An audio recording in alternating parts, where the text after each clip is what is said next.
believe that we are normalizing, and in a normal market, that does not make it a bad market. And that's what I think we really need to, as agents and as a real estate industry, we've got to control the narrative. If we're allowing the news and Inman to control the narrative of the entire real estate industry, we're in trouble.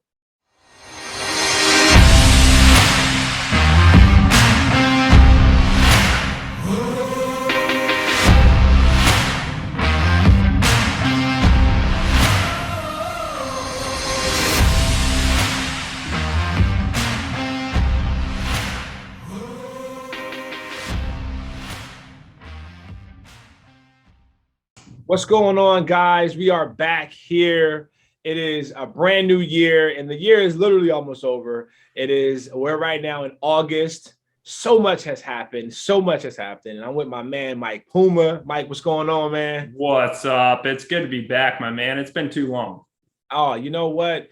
That's what happens when you hit the ground running. And you know what I mean? When you're actually out there just diving right into it. And that's what we're going to be discussing today, is truly understanding of what that dive means. When you guys are immersing yourselves in your real estate career, what are you actually doing on an everyday basis to achieve your goals? And how are you reading when things are changing? Like, what are you seeing? How are you digesting that? How are you interpreting that information? So we're going to go into that and have some awesome healthy debates. Well, let's be real, right? Over the last, let's call it 24 months.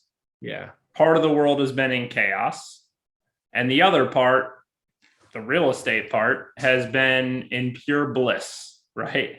I mean, for most agents, for most brokerages, I mean, just to be fully transparent, our brokerage last year had the greatest year we've ever had in our 30 years as a company, right? We did over $1 billion in sales last year, amidst a world of chaos, right? But here we are having the greatest real estate year of our lives. And a lot of agents had the best year of their careers, right? But in doing that, it was easy. And I say that respectfully, because every transaction is a lot of work, right? Nothing's ever easy. Yes. But we didn't have to really go out and prospect. When you got a listing, you could put it in the MLS, put a sign in the yard. You were going to get 37 offers in 2 days. And if we're being really honest, a lot of the folks that are going to watch this or listen to this podcast have never sold in anything other than the craziness that we've experienced over the last 24 months or so, right? And so, zero difference. All you know is, I get a listing, or if I have a buyer and then I go in and we have to be all cash, and they better make a decision today, because if they don't, the home is gone. And in many markets, that world is changing, right? We're getting back into what I will call, you're hearing all these buzzwords: recession, depression. Oh my God, it's back. This is 07, 08. I don't believe it's 07, 08 for a lot of reasons, but I do believe that we are normalizing. And in a normal market, that does not make it a bad market. And that's what I think we really need to, as agents and as a real estate industry, we've got to control the narrative. If we're allowing the news and Inman to control the narrative of the entire real estate industry, we're in trouble, because that narrative is going to be one based on fear, and it's going to be one based on complete generality, which just does not work, right? Because the one big thing we work with hard on our agents is, what is the market? There is no market, right? In general terms, there isn't. We can look at it as a nationwide market, but if you're an agent that covers a specific neighborhood or specific zip code in a specific state, then that market is irrelevant to everything else going on. Because if I have a buyer who wants to buy on 123 Street, and there is one home for sale on 123 Street, and there are 17 people who want to live on 123 Street, what type of market is that home in? That home's in a seller's market. You have high demand and low inventory. On the flip side, if Javier has a new listing and there's 4 other ones on that street, and there's 2 people who want to live on that street, he's not in a seller's market, right? He's in a buyer's market. So we have got to, I think, number one, really take a step back and say, as an agent, what market are you in? Where are you selling? Where are your buyers? And obviously that'll vary from client to client. But when you get that client and you understand where they're looking, what type of market is that sub market in? Because that's really all that matters. And that's my take on what's going on, but I'll let you dive in and give your take. I'm literally getting ready to write that down, because that's a question that I believe everybody who's listening to this and watching this should write down as well, is what market are you in? And when you understand that question, your first thing in your mind is, okay, what market am I in? All right, how do we measure that? How we measure that is very similar exactly to what Mike just said, as far as looking at what properties are for sale. But how you actually look that up is you go to your MLS, right? You go to the neighborhood that you're servicing, the zip code that you're servicing, find out how many properties are for sale right now. And what you can do is actually zero in on a neighborhood within that zip code, because we can agree most most zip codes have like, maybe 5 or 6 or maybe 10 different neighborhoods, or maybe more, because some zip codes are pretty large. Yep. But when you go and zero in on a particular neighborhood, which everybody should do, everyone should have a neighborhood that they're servicing primarily, because that's why they call it a farm, a focused area of real estate marketing. So you need to have one. It's kind of like your central basis, right? And that central basis has a total number of homes sold per year. Right. So you can go in your MLS and go back the past 5 years, find out how many homes sold within this geolocated area that you circle, and look in the past 5 years. So let's just say 2017, it sold 65 houses, 2020, 18, so on and so forth, all the way up until now, it sold roughly around 65 homes. If right now, your neighborhood, and this is a good way for you guys to focus on off-market sellers as well, because if right now that neighborhood has only sold about 30 or maybe even 40, then you know that average is going to be around 60. So then you also know that there's still room to get some listings for yourself, but then you can understand about it if it's a seller or buyer's market, because then you go and look for the median days on market, and you understand that the houses that are on the market now have crossed over that median, indicating to you that there is a now coming a buyer's market, which is the shift that you're starting to see. Many of us are starting to see. So again, this is to simplify things in a way that we all need to understand how to analyze. Because if you do not know how to analyze your market, you're going to just be stuck on listening to Zillow, to CNBC, to Realtor.com. And these websites, they are substance. There are some substance there. It's like the cream on top. However, you can't measure your market from the cream on top. You have to measure your market from the inside. You have from to the drill micro. down. You know what I mean? Like from the micro. So I truly love how you really broke that down, because I think for agents now who have gotten their license in the last 24 to 36 months, have seen the real estate industry in a different way, and haven't really had to prospect, right? Just like you said, they haven't had to do all these aggressive things to go and get deals, because they have been, in the better words, laid in their lap.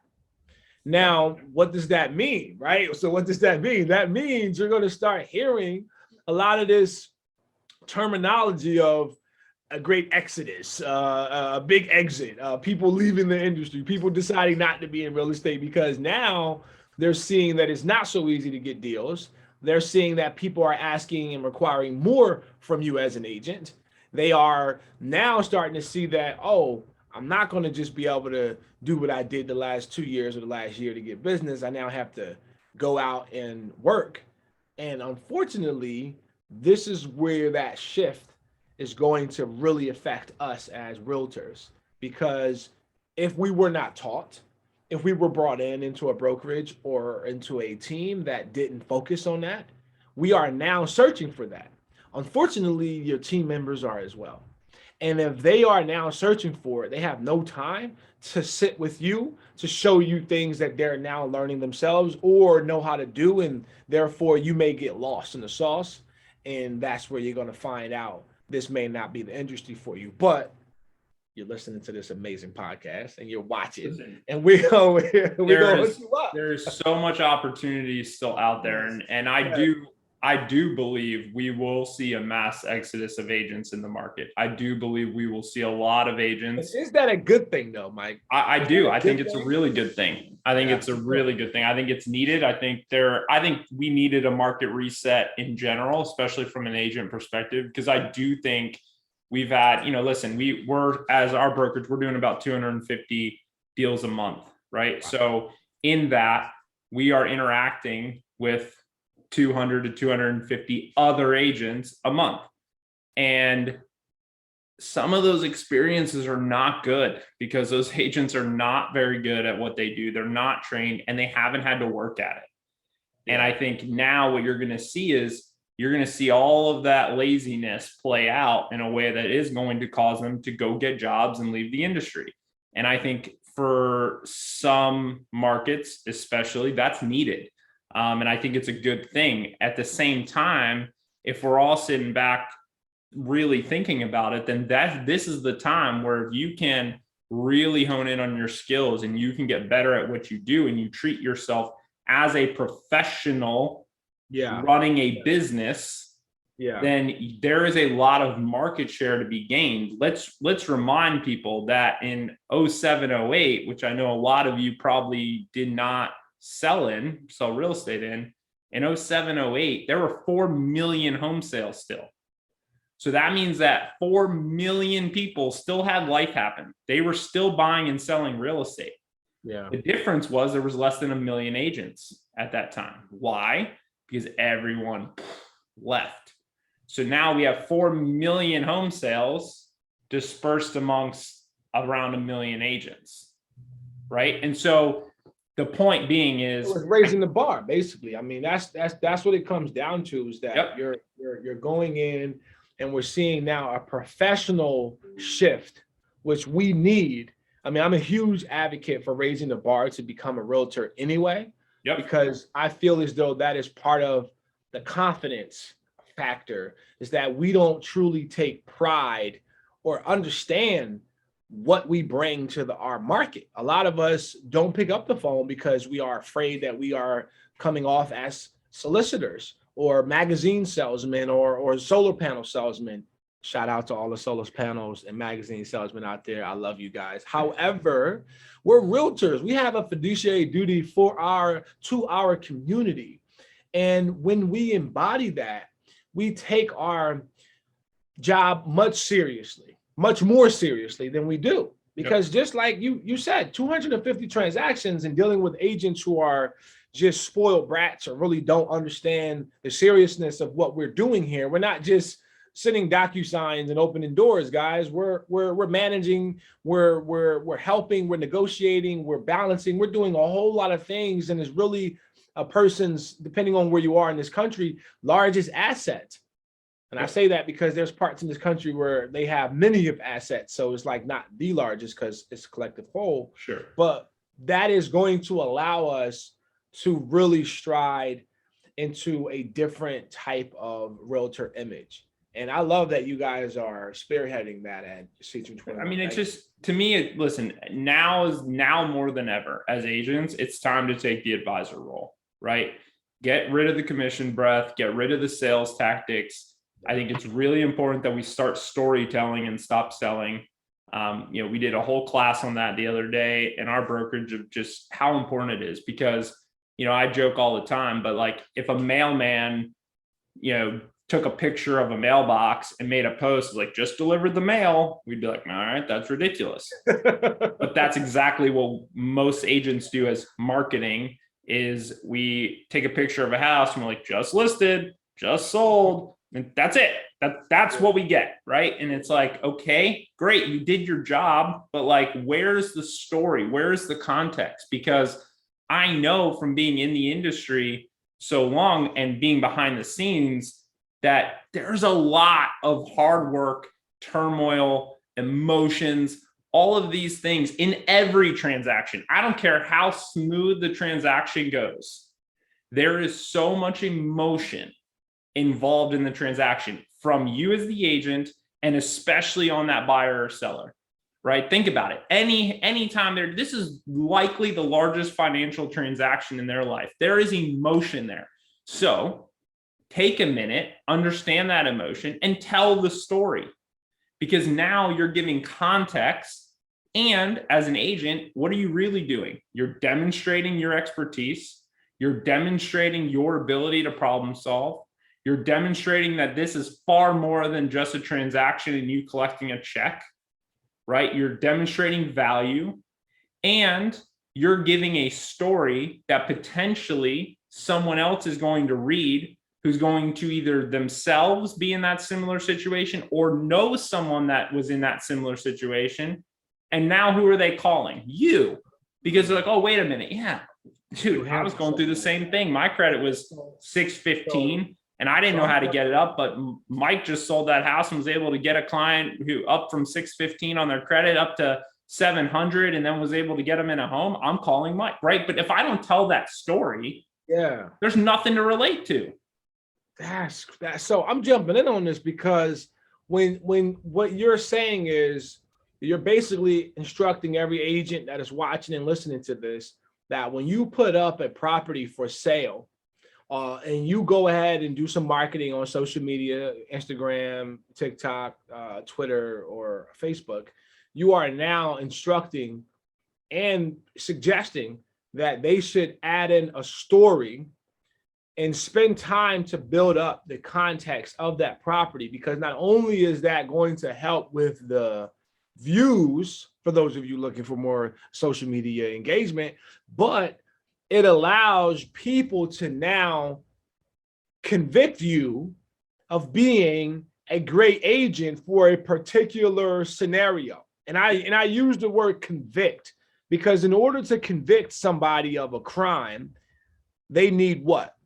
Proof, right? They need proof that you did this crime, right? So how can somebody, and this is a shout out to Anthony Glenn, phenomenal guy. He actually gave us this phenomenal way to look at it, because conviction of a person who committed something, you need proof. So I want everybody to ask yourselves, how, if I looked you up on the internet or I went to your social media, can I convict you of being a great agent? Is there enough proof that you are able to handle not only the needs of me being the seller, but also the load of the deals that you're looking to take on? Because if you are on there and you ask yourself, well, what does that mean? Well, Mike just gave it to you. You go ahead and put a story on some of your posts, put some content on your posts. Go ahead and engage in informing your community of different things that are happening, informing the sellers, informing the buyers, informing the tenants of your market of things that increases their value, right? And helps them leverage. So if you guys are asking yourselves what to do that. And you can utilize websites like I mentioned CNBC already for some stories, but I will go even deeper into looking into your municipalities. A lot of you live in municipalities that have struggled during COVID and lost a lot of money. So what we are seeing now across the country is certain municipalities are engaging in selling of the water lines within the municipality's control to third parties, right? We have a company called Aqua within our community that has purchased a water line for $1 billion, right? So they bought the sewers, they bought the water lines, and what they have done is they have added in to the use and occupancy inspection that you need to have a sewer scope for certain townships and certain areas at point of inspection.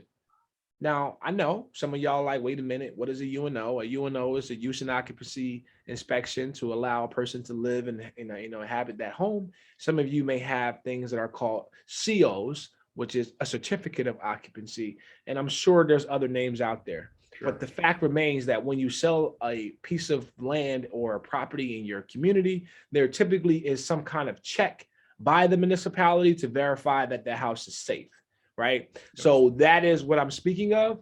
And if you were able to now use that knowledge to tell a story of what is happening within your community, you now are giving that information out, but also stacking that proof that you're the go-to agent. Because, I mean, Mike, how many people do you know are out here screaming about changes in the municipality or changes in the mill tax or whatever, like the mill rate, or like how many people are using those value adds to empower their real estate career or their real estate business? Yeah, but this stuff is so important, right? Yeah. You have got to figure out how you're going to connect in general with your audience and bring value. And so using what's going on locally with the municipalities is a huge deal. Telling that story. Maybe you didn't know, right? And I think that's part of the problem. We're so scared to talk about where maybe we made a mistake instead of looking at that and saying, hey, how do we overcome it though? And is that story worth telling? Right? Because I think it is. And I think being transparent about that. So maybe they didn't know that they needed to have the line scoped, right? So what if you went through a transaction, went through the inspection, didn't know, and then all of a sudden ran into that issue? Do you think that value add will bring value to other buyers that are like, hey, guess what I learned today? The hard way, right? Got to have this scope inspection done and talk about why. All of a sudden, though, guess who I'm calling? Shit, maybe that guy doesn't know about it, but I know Javier does because he just talked about it. I'm calling him now, right? Yeah. So just the lessons learned, I think, are important. You know, a lot of times if a new agent listens to this, they're going to say, well, I don't have any clients to talk about. Third-party stories work just as well. So use the story that Javier just did. Talk to other agents. Talk to your broker. If your broker does not have any good stories of case studies or different things that have happened, you need to find a new broker. So talk to your broker and ask them, hey, what's some crazy stories that have happened? And then go on video, or if you're afraid to go on video, make at least a post about it and say, hey, guess what? Talking to my broker today, you'll never believe what happened on this one transaction, but here's how we were able to use our tools and expertise to overcome it. Now you're associating it. And if you're new, it's got to be we, not me. If you're sitting there talking about yourself, you're in trouble because you don't have any proof, right? So there's no way to convict you. However, hopefully your brokerage does, and you can leverage that in the beginning. So if you don't have any clients, that's the way to do it. Tell third-party stories. Also, third party is great when I do have a listing. I'm encouraging all of our agents that when you get a listing now, you're already having the home photographed. A lot of times we're already doing video. Have your videographer sit down and interview that seller on why they bought the home, on why they're selling the home, on what they loved about the home, all the little things. Oh, it was great proximity to the kids' school, and there was Starbucks around the corner, and blah, blah, blah. Let them tell that story from their perspective. Why is that important? Because unlike over the last 24 months, that type of stuff wasn't necessary, right? We didn't need to do it because most of the time we were going to put the sign in the yard, we were going to put it on the MLS, and we were going to have a bunch of offers in 1 to 2 days. As that market shifts back to a normal market, that's not going to happen. And so what do buyers start to do is if you're in a buyer's market, I'm telling you what, whether they admit it to you or not, buyers are going to walk through that home like, this is really nice. What's wrong with it? There's something wrong with it. I bet there's mold in the walls. I bet someone died in here. Like this is running through their heads. They're coming up with reasons on why there's this person selling this home. It's great, right? It's beautiful. It's a 3-2 in this beautiful neighborhood on a quiet street. What's wrong with it? Like they're going to go there mentally. Where you can avoid that is letting them now watch a video that explains that the seller's lived in there for 27 years and his spouse just recently passed and now they're downsizing to the beach. Well, that explains it, right? Or their husband's in the military and just got relocated, like whatever it is. But them telling that story will go a long way in avoiding some of these hiccups that we are going to experience. So for those of you that haven't been in these markets, as the market normalizes, you've got to bring value. You've got to tell the story. And guys, you're doing the work anyways. This is the thing that drives me nuts. You're doing the work. You are solving problems. You're overcoming challenges. You are getting deals across the finish line. And we have been for the last 24 months. We have been. Do you know how hard it is to go through 27 offers and advise your client on which one? But we didn't do that. We didn't tell that story. Instead, what we did is we posted a graphic with the house and said, sold this in 2 days for $37,000 above ask. Closed. And how does that look?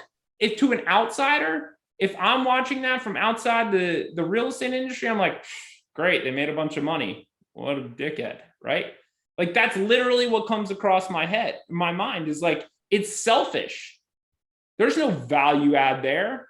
It looks like it looks like you're overpaid. It looks like you didn't even work hard and you just made a bunch of money. That's how it appears. And that's not true. Instead of that post, what if that post was the contracts all laid out and you took a photo of that and said, going through line by line of 27 contracts tonight to figure out which one is truly the best offer. AKA, it's not always the highest price. Contingencies matter, right? And you explain the story of you going through that. Now it's not selfish. Now you're demonstrating the work that you are doing for your client to get them the best deal possible. So it's little stuff like that where, in my opinion, we're just doing a really bad job as an industry of marketing and really demonstrating our value. And we have for a long time, which is why you had companies like Zillow and Open Door and all these people kind of try and come into the market because they realized there was a huge gap. And there was a lot of this belief that agents were overpaid and didn't really do anything. And it's not true, but it looked that way. And that's our fault. That's our fault as agents. It's our fault as marketers. It's our fault as brokers. We just have done a terrible job of demonstrating our value. And it's time for that to change. And I think we can, and I think we're going to have to as this market normalizes again. I love that. I mean, everything you just said just embodies professionalism, taking this craft and being obsessed with it at a healthy level, of course, but just respecting it, respecting what you do, what you can provide, and having the knowledge and the resources to provide to your clients. And one of those ways that I want to talk about really quickly is just really diving into RPR, Realtor Property Resource. And for everybody listening or watching this, if you are a realtor, meaning that you are a part of the National Association of Realtors and your state association and your local association, hopefully you have that. You have this tool for free, 100% free. And what this is going to allow you to do is simply go onto that website, of course, sign up, put your picture on there, put your logo, make sure your address and telephone numbers are all correct. A lot of times we miss out on the small things, and that's major. However, once you guys get on that website and you log in, there's a big giant search box in the middle of the screen. You want to just type in a zip code or type in a neighborhood or type in your county or your state and start to look at the data. Now, again, this whole entire time we've been speaking about knowing your market. So you should be geolocating your area and seeing exactly what your neighborhood has done. Where is it headed? Start there. This is going to not only allow you to send a report off to your buyers, send a report off to your investors, and even sellers. And that report is going to not only stand out when they read it, but is going to allow you to truly have a starting point of understanding of your market. And once you guys have that starting point and understanding of your market, and I really, really want everybody, again, who's listening and watching this to print out that report for yourself and put it on your wall, right? Just put it on your wall so you have it right there. And this is also good for your MLS data. Go on your MLS, and I always say geolocate. Don't just type in the neighborhood. You can do that, But oftentimes, if you type in the neighborhood, there may have been a real estate agent who did a deal and they didn't type in the neighborhood when they put it into the system. So therefore, it doesn't pull up by the neighborhood. It pulls up by the school district, or it pulls up by just knowing that you selected. So anyway, make sure you guys are doing that so you can get every single one of those properties. But understand that market from the MLS standpoint of median sales price to original price ratio.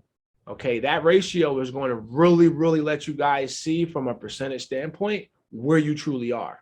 Case in point, if you have a sales price to original price ratio at 110% for 2021. Some of you are going to see higher numbers. Some of you are going to see a little lower, but most of you are going to see 100% or more for the last 2 years. To indicate that you are now in the buyer's market is when you start seeing that number go into the 90s, even 80s. That means people are paying 80%, 85% of asking price. Having just that barometer is going to change the game for you, because you're going to know where you are going to take your buyers to get the best deal. And you're going to know what to say to your sellers when you get a listing, because this game of letting the sellers tell you to go through and put up their dream price is over with. You know, I had to deal with it myself. You know, I'm not immune to it. I jumped into a listing. The guy wanted a certain amount of money. I said, okay, hey, the comps say we can do it, but the comps were from the last 3 weeks or the last month. The market has already shifted since then. So we had to go ahead and declutter the house entirely and lower the price $45,000 to even get showings. Now, that was a big lesson, a big lesson, because I was the one outside helping them move in to the actual U-Haul. You know what I mean? The hottest day of the summer. This was like 2 weeks ago. It was like, all right, I got to help this guy out. He can't afford paying a mover. So let me just get over there and do it. But in doing so, it allowed me to showcase my value as an agent, but it also allowed me to show the story, to put it on my stories and showing people, okay, they know my listing because I made a video in front of it. So I'm taking a picture and taking a video, and I even used the Stranger Things. I think it's Journey's song. Here we are again, or something like that. But I used that beat, a super dope beat, by the way, and I put that on my story, and it got a lot of views. People liked it, but they were asking questions. They were like, "Yo, what's going on?" I'm like, hey, helping out my seller move 180 piece garage into a U-Haul, and then had to haul that out into an actual storage unit. Again, selling the story. So this is something that is a current thing that we're dealing with. And I really want everybody who is listening to this to re-listen to everything that we laid out for you to start doing immediately. RPR is a free tool. We know that, for example, and I'm going to throw it back to you, Mike, because you guys have a system that allows agents to truly understand where they need to be on the daily basis. Talk a little bit about that, because that's another thing that we may be able to put it in the comment section of this video on YouTube, or to be somewhere we can find it. Hopefully, we're going to actually have it on our new agent handbook website. But this is one of those ways for everybody. Doesn't matter which broker you belong to, guys. You can use this tool to help understand where you need to be on a daily basis. But I'll let Mike explain it better, because this is his product. Yeah, I mean, the reality is we knew that just within our 500 agents that we have in our brokerage, we had to come up with a way for them to be able to calculate how many deals and how much business they actually need to live the lifestyle they want to live and accomplish the things they want to accomplish. So step number one of that exercise, and the exercise sounds simple, it's not as simple as it sounds, because once you actually dive into it, you start to realize, well, wait a minute, I got to figure out what I actually want to have happen. And that's hard, right? That takes a deep dive, because what this exercise is, the very first question is, hey, what do you want to accomplish over the next quarter? Is it a new car? Is it to go save for a vacation? Is it to save for retirement? What is it, right? And how then direct next question is, how much is that going to cost? And so what the calculator will do, though, is let's say Javier and I are we really want to invest in a duplex together. And so we know that we need $50,000 or I need 50,000 for my part of that down payment over the next quarter, right? So now I know I need 50 grand cash to accomplish that goal that I want to accomplish, which is down payment on that duplex. Now I know that I need 50,000. Then it'll ask you what your normal monthly bills are. So for easy math, let's just say that's 5,000. So now it adds that in. So now it knows that at the end of the quarter, right, I'm going to need 15,000 to pay my bills, and I'm going to need another 50,000 for that down payment. So I need 65,000, and it will automatically, it'll ask you a series of questions, and it'll do the math for you, and it will calculate how many deals, how many appointments you actually need per week, per month, per quarter to accomplish that $65,000 of cash. And what the reason that this is so important is, one, it starts to map out what we actually need to do.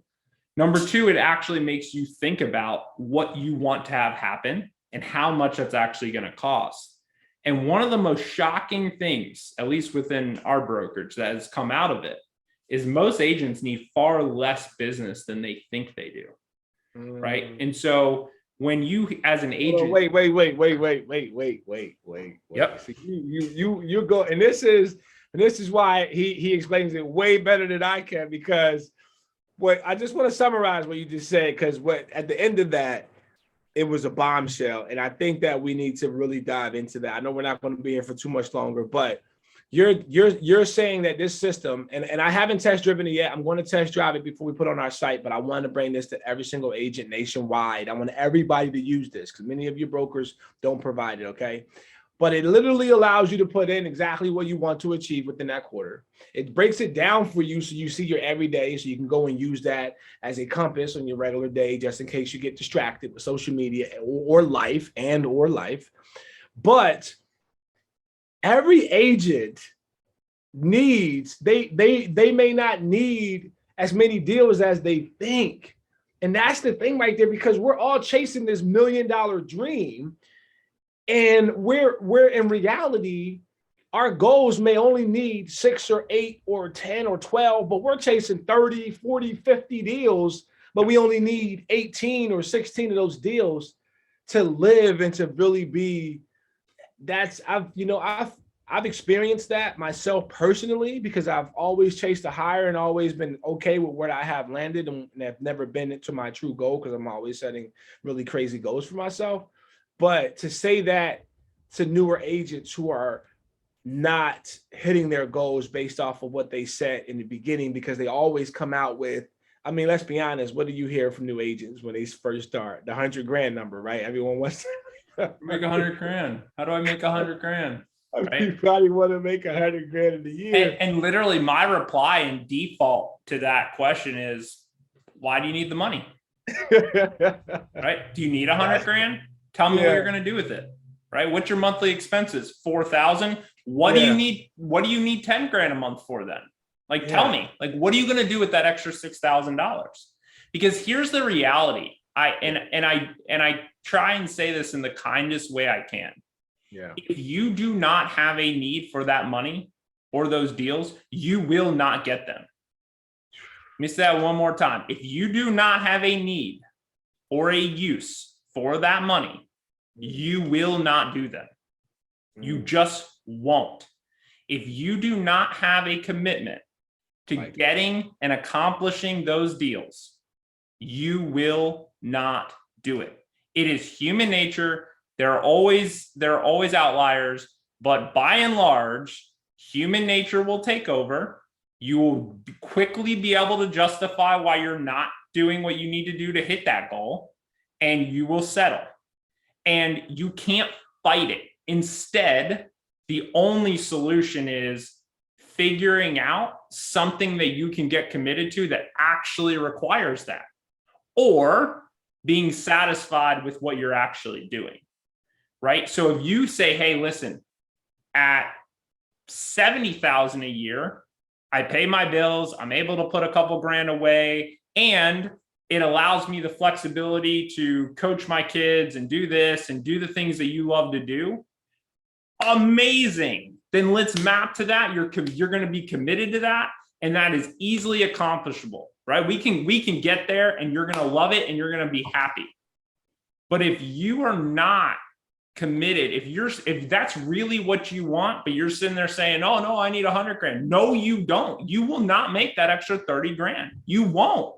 And what you will do though, by saying crap like that, is you will create this feeling of failure that a lot of times derails you entirely to the point where you won't even make the 70 anymore.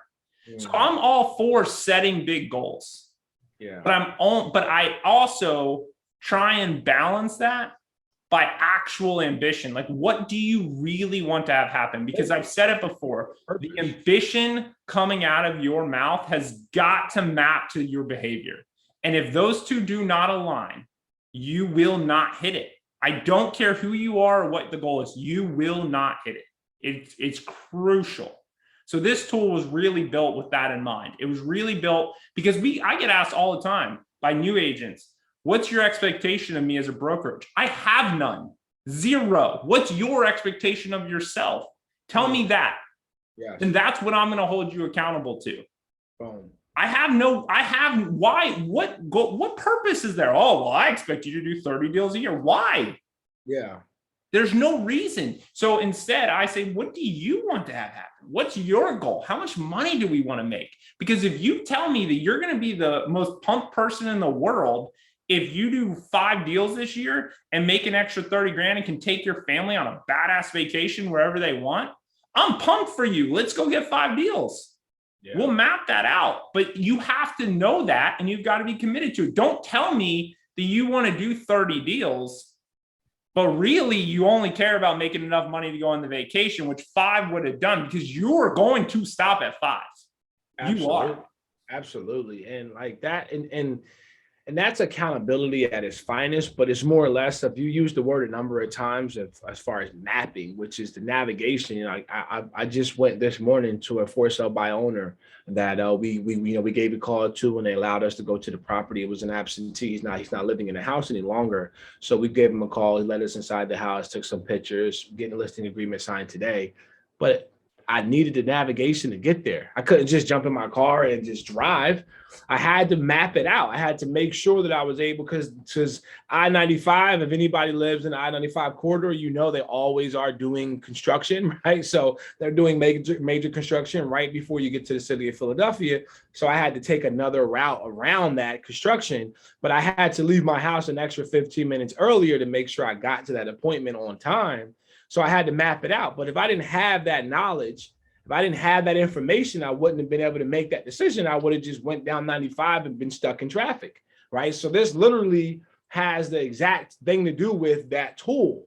Because if you are going after something and you don't have it mapped out, you're going to be sitting in traffic, just waiting around with all the rest of the people in the world who are getting into real estate, not having an actual mapped out understanding system in place. Because you can easily go on social media and post a little big keys and post properties and post pictures of yourself having a good time. But that doesn't mean that you have an actual mapped out system in place. You're just following what you see. And unfortunately, that is what opened the door for, no pun intended, open doors in the net in the what I call the Netflix of house selling, Zillow, right? You have these disruptors that come in the space because we're not taking into account of our own profession and taking it seriously enough. That why should they do it? This is why you've seen the fine come out of their allegedly misleading consumers. They're a big corporation. They don't have boots on the ground. They don't have skin in the game in most communities.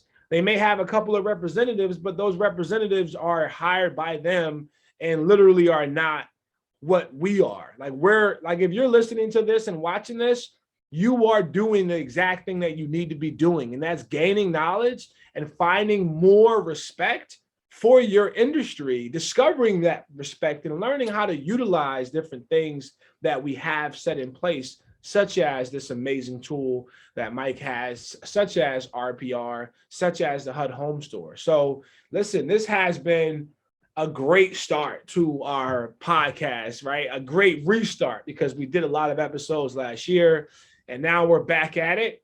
And I really hope that everyone who listened truly understands not only that you can still survive, but you can thrive in this market shift. Because while everyone else is zigging, we want you to zag. And the zag that we're talking about is headed back to the professionalism.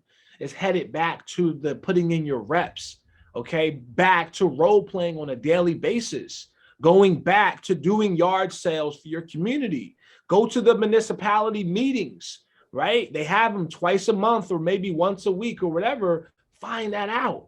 Start doing that today. Don't matter what day of the week is when you're listening or watch this. Start today, because guess what, guys? 99% of the agents in your market are going to be doing what the crowd is doing. The 1% is us, right? That is true to the game. And the game that we are playing here is real estate.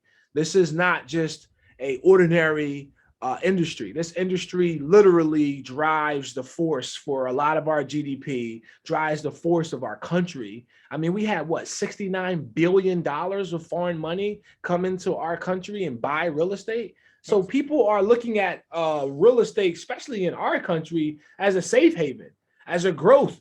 So I'm not going to get into where that money is coming from, because again, we should know our market. But this is the reason why, for those of you who are like, whoa, that's a big ass number, never knew that. This is the reason why you guys need to take this profession more seriously, hold yourselves accountable, and surround yourselves with people who are doing the same exact thing, and set your goals high. And I cannot wait for Mike to give us this link so we can put onto our new agent handbook. And many of you know that we're in Clubhouse every morning on our role play room, 100% free, guys. Get on Clubhouse every morning from 8:20 a.m. Eastern time to 9 a.m. Eastern time. We're role playing. And every Friday we role play from 4:30 to 5:30 live on Zoom. Okay. And I'm telling you, get involved with the role playing. Is going to help you build that confidence that you need so you can translate everything that we just said today back to your clients, back to your family, back to your sphere of influence in such a way that it's impactful. And now you are convicting, right? You're convicting yourself and you're showing everyone around you that you are the realtor that they want to do business with. So I really enjoyed this conversation, Mike. Every time we get together, man, it's like, it's just amazing. It's just so like we're like in a Coliseum, but we love the world. Like I don't want to make everyone seem like this is super aggressive, guys, but I view life in a different way. And I see, like, I love people that love what they do, like embrace it. You know, when you meet somebody that's like embrace the entirety of what they do so much that you just want to do business with them. Like, this 100%. Is what you give off when I talk to you, Mike. You just all immersed in it. Same for you. I mean, listen, I try and surround myself, and I'm really particular about who I surround myself with, because I really believe that if you want to accomplish big things, it happens through relationships. And so the relationships you build and the relationships I will close, very particular about that. But I'm 100% just pumped to be able to help people hit what they want to have happen, right? Whatever that is. And so that's why I'm so passionate about this. And sometimes it may come across as being harsh or aggressive. I'm not. I know, like, it's so clear from an outside perspective sometimes that if you just make this small little tweak, if you can just get committed to something, I just know the impact that it will have on them and those around them and their lives and their business, and everything will change. And so that is what I'm committed to every day. And that's why I love doing this podcast with you, because I sometimes get high in the cloud and then you bring us back down with practicality. And so I think it's a perfect mix, but I'm pumped to be back, and we've got a lot more of this coming your way. So if you like the topics we're hitting, if you want us to hit a particular topic, please comment it, send it to us. We're happy to do that, but a lot more good things to come for sure. Let's rock and roll, man. Thank you so much again, Mike. Truly appreciate you. Thank you, everybody, for tuning in. You'll be hearing from us again. Thanks, guys.